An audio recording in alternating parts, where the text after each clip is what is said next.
రావణుండు నాకు అసగిన గడువు 2 నెలలలో తీరిపో ఈలోపున రాముడే రాకున్నా నాకేమున్నది మరణము కన్నా రావణు చేత మడియుట కన్నా నాకైనే పోవుట మిల్నా అని శోకించుచు జానకి తూలెను రాక్షస వనితల క్రూరవలయమున శ్రీ హనుమాను గురుదేవులు నాయద పలికిన సీతారామ కథ నే పలికద సీతారామ కథ.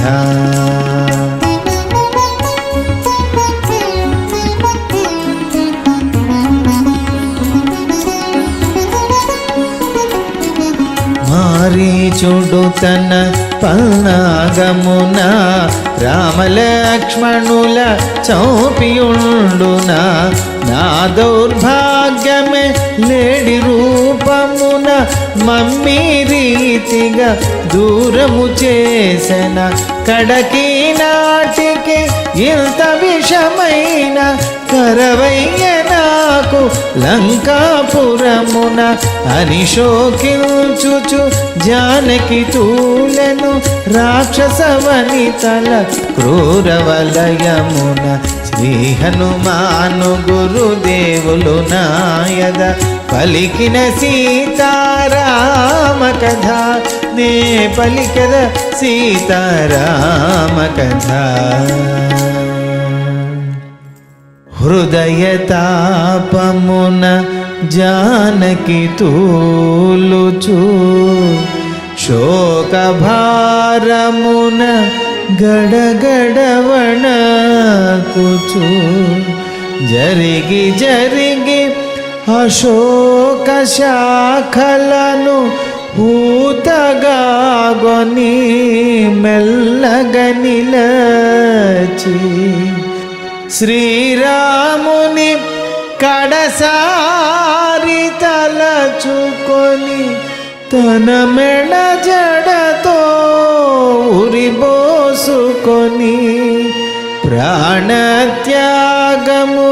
చేయబూనగా శుభశకునములు తోచెవింతగా మీను కదపిన